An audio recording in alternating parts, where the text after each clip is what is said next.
Ողջույն բոլորին, եթերում բարև ես եմ հաղորդումն է։ Վաղ ժամանակներից մարդիկ երազել են կառավարել բնության ուժերը, ըմբռնել աշխարհում տեղի ունեցող ամեն ինչ։ Բոլոր երկրներում մարդկանց երազանքները նման են, բայց ամեն մի ժողովուրդ այն արտահայտում է յուրովի։ Հենց այդ ակնկալիքներից եւ երազանքներից է ծնունդ առել հեքիաթների զարմանահրաշ աշխարհը։ Դա է պատճառը, որ հեքիաթը համարվում է գեղարվեստական խոր եւ բարձր հնարանք։ Պատահում է, որ հեքիաթային ամենահամարձակ հնարանքները դառնում են իրականություն։ Հեքիաթն է կանչում Էժնե, եթերը շարունակում։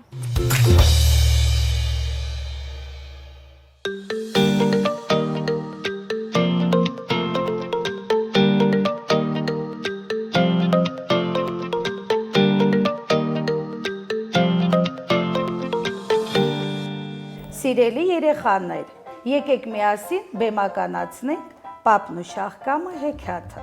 Դրան առաջ մի անգամ Պապը ցանեց մի շահկամ։ Շահկամն աճեց, մեծացավ, Պապը տեսավ, զարմացավ։ Պապը քաշեց, քաշքշեց, Շահկամը հողից չհանեց։ Պապը կանչեց տատիկին։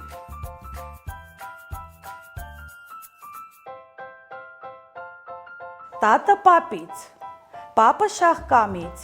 հա, քաշեցին, քաշքշեցին, շահկամը հողից չհանեցին, տատը կանչեց թոռնիկին, թոռը տատից, տատը պապից, պապը շահկամից, հա, քաշեցին, քաշքշեցին, շահկամը հողից չհանեցին,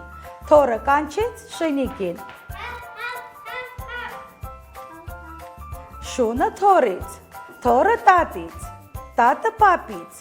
պապը շահկամից, հա, քաշեցին, քաշքշեցին, շահկամը հողից չհանեցին, շունը կանչեց Փիսոյին,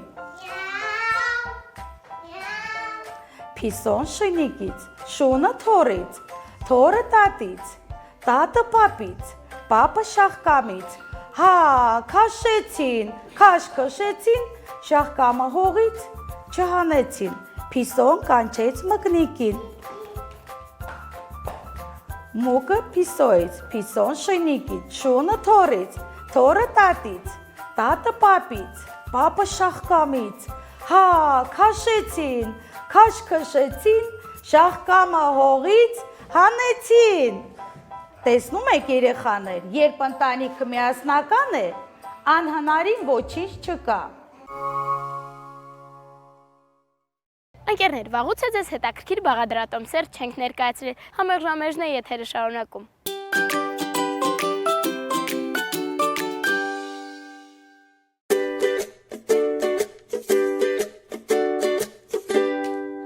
Ողջույն սիրելի հեռուստադիտող, եթերում է Համեղ ժամ էջը, ձեզ հետ եմ ես Էլենը և իմ երկու տղաները Դավիթը ու Տիգրանը, քանի որ արդեն մոտենում է Զատկի պայծառ տոնը, այսօր կպատրաստենք կուլիչներ և կներկենք միասին ձու։ Քանի որ եթերային ժամը մի քիչ սեղմ է ժամանակը, դրա համար ես արդեն նախապես պատրաստել եմ կուլիչները և այսօր կզբաղվենք ձևավորմամբ, հիմա հանեմ։ Ճիշտն ասած, բաղադրատոմսը վերցրել եմ համացանցից, դուք նույնպես կարող եք օգտվել համացանցից և վերցնեք այն բաղադրատոմսը, որը ձեզ ավելի շատ դուր կգա հիմնականում, որևէ տարբերություն չկա, բոլոր բաղադրատոմսերն էլ շատ լավն են։ Իսկ արդեն ձևավորման համար ես ընտրեցի մի հետաքրքիր տարբերակ։ Ձևավորումը կատարում եմ մեղրով թխված քաբլիթներով և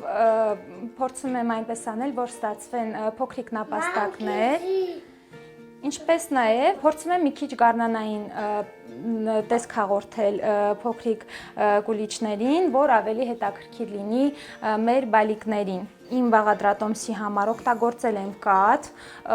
խմորիչ, օգտագործել եմ ալյուր, շաքարավազ, ինչպես նաև ձու և կարագ։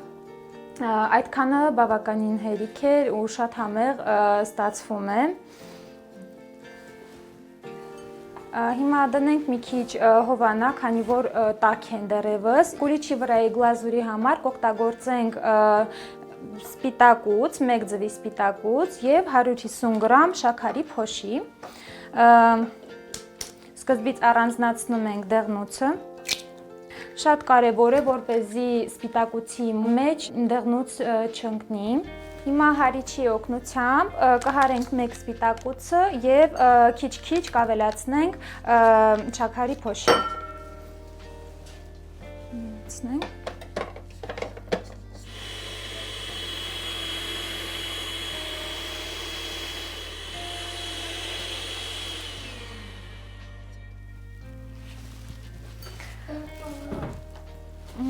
Այնուհետև ավելացնում ենք մի պտղոնց լիմոնի աղ կամ մի թեյ գթալ լիմոնի հյութ։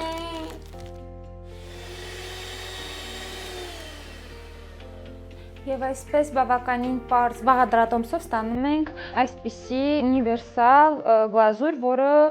ամենատարածվածն է եւ հաճախ կարող եք հանդիպել ցանկացած բաղադրատոմսերում։ Ամենահեշտ տարբերակը պուլիչները գլազուրով պատելու համար, դա վերցնում ենք պուլիչը եւ այսպես ընկղմում ենք գլազուրի մեջ։ Վերցնում ենք եւ այսպես ընկղմում ենք մեջը, թաթախում եւ արդեն դնում չորացման համար։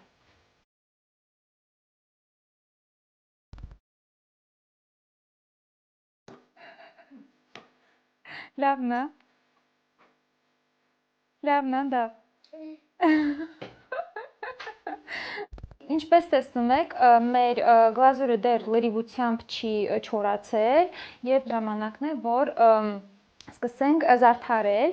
Այսօր կզարդարենք այսպիսի կանաչ բիսկվիտով։ Պատրաստման եղանակը, ինչպես նաև բաղադրամիջոցները շատ պարզ են ու հեշտ։ Անհրաժեշտ է խմորի համար անհրաժեշտ է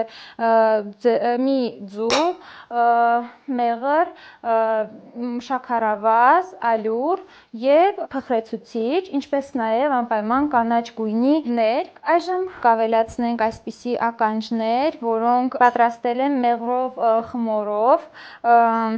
եւ հաղորդել եմ ականջների տեսք։ Իմիջիայլոց շատ համով են, խորհուրդ եմ տալիս նաև մայրիկներին պատրաստել տանը այսպիսի թխվածքաբլիթներ, շատ համեղ են ստացվում եւ բալիկները իրոք շատ կհավանեն։ Պերգամենտով փաթեթավորենք,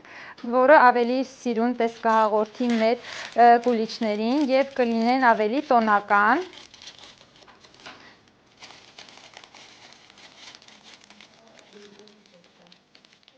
Կարծում եմ շատ սիրուն ստացվեց եւ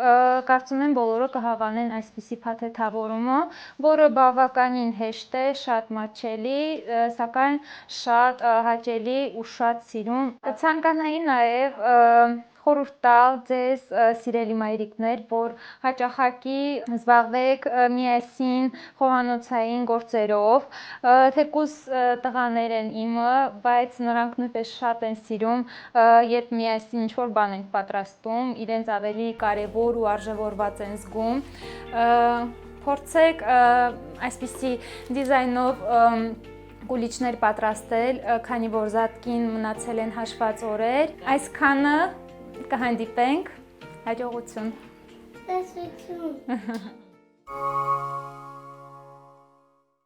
Տաղանդ, ընդունակությունների զարգացման բարձր աստիճանը։ Տաղանդավոր մարդիկ արդյունավետ ստեղծագործական աշխատանք են կատարում, ստեղծում են հոգևոր եւ նյութական արժեքներ։ Տաղանդավորությունը սկսում է դրսևորվել ուսումնական գործունեության ընթացքում։ Զարգացման բարձրագույն մակարդակում այն դառնում է բնավորության բարդույթ։ Եթերը շարունակում է մեր տաղանդավորներ էջը։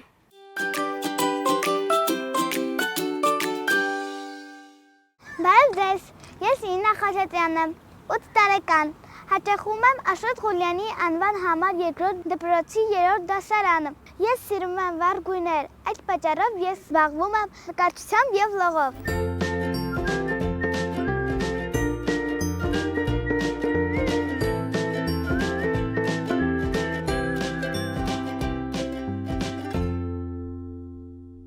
Զովորում եմ գերազանց եւ ցանկանում եմ երբ մեծանամ ընդունվել բժշկական համալսարան եւ ինձ լինի իմ սեփական կլինիկան։ Եթե ես ունենայի կախարդական փայտիկ, ես այնպես կանկանեի, որ ամբողջ պետություններում լիներ միայն խաղաղություն։ Երբ որ ես մեծանամ, կցանկանայի բոլոր պետություններով շրջել։ Իմ հայրիկը իմացավ իմ ցանկության մասին եւ գնեց ինձ համար այս տուփը։ Այս տուփի մեջ կա 195 դրոշ։ Ես հասցնել եմ սովորել միայն 50-ը։ Սակայն մինչև ամառային արձակուրդներ ես ցանկանում եմ սովորել բոլոր դրոշները։ Իդեպ մոռացա ասել, ես հաճախում եմ դհոլի, պարի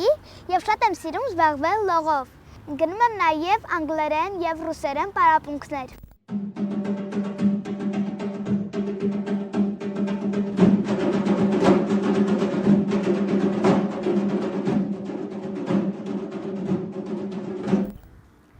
Իսպանիա, Ղրղստան,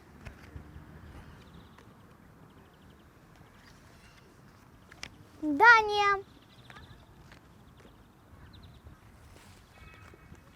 Մալի, Չինաստան, Անգոլա,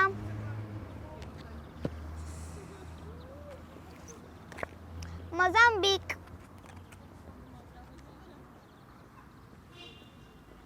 Հունգարի,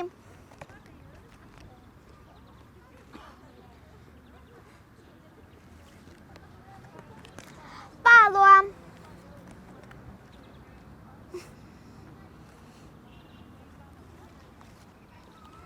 Տաջիկստան,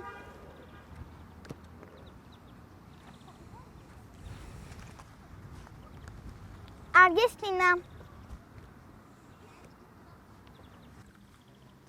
Բուրունդի,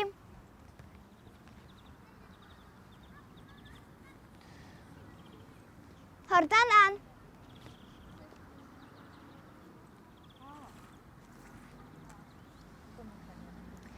Իսրայել, Ավստրալիա,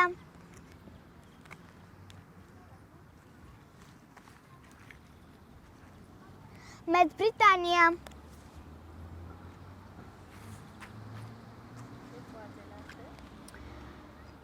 Մոնգոլիա,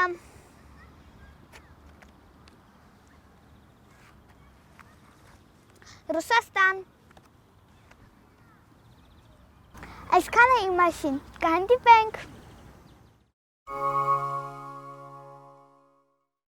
Սիրում ես գիրք ընթերցել։ Իսկ դու հիշում ես, թե վերջին անգամ ինչ գիրք ես ընթերցել։ Դե լավ, առաջարկում եմ դիտենք գրքասերեջը։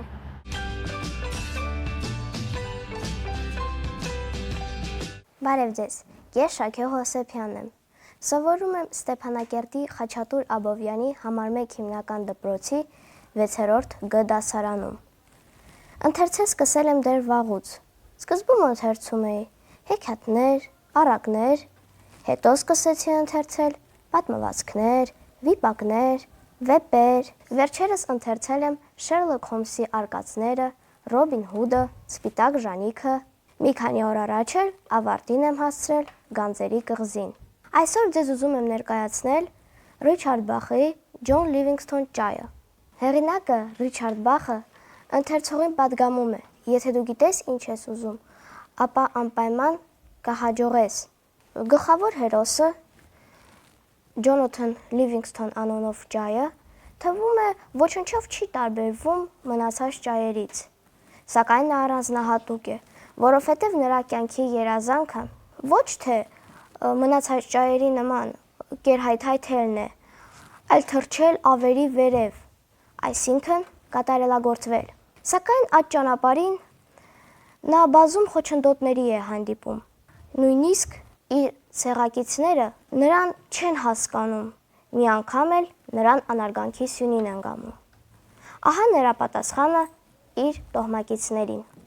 Ով է իրեն ավելի պատասխանատու զգում, քան այն ճայը, որը հետամուտ է գտնելու կյանքի իմաստը, կյանքի բարձրագույն նպատակը ու հետևելու դրան։ Հազարավոր տարիներ մենք ճանկռտվում ենք ձկան գլուխ որոնելով, բայց այժմ Մեր կյանքն իմաստ կունենա՝ սովորել, հայտնագործել, լինել ազատ։ Թույլ տվեք ինձ, գեթ մեկ հնարավորություն տվեք ցույց տալու ձեզ իմ սովորածը։ Բայց ցեղակիցները նրան այդ հնարավորությունը չեն տալիս եւ աքսորում են։ Ջոն Լիվինգսթոն ճայը չի ընկճվում եւ չի վրդովվում։ Նա հոգեպես ավելի ուժեղ է դառնում, հասնում է նոր բարձունքների եւ իր երամի շրջանում հեղինակություն է ձեռք բերում։ Այդքանով հանդերձ նա չի մեկուսանում եւ չի գոռոզանում, այլ ընդհակառակը սկսում է կիսվել իր փորձով մյուսների հետ։ Ռիչարդ Բախի Ջոնաթան Լիվինգսթոն ճայ ստեղծագործությունը շատ մոտիվացնող է։ Ուստի խորհուրդ եմ տալիս բոլորիդ այն անպայման ընթերցել եւ դարձնել ձեր գրադարանի մշտական բնակիչը։ Եվ վերջում ուզում եմ անպայման շեշտել, ընթերցանությունը ընդլայնում է մեր մտահորիզոնը։ Իսկ ընդհանրապես գրքի շնորհիվ մենք ոչ միայն ճանաչում ենք աշխարհը, այլ նաեւ ճանաչում ենք ինքներս մեզ։ Մեր ստեղծագործական թիմը այսքաններ այսօրվա համար պատրաստել։ Կհանդիպենք։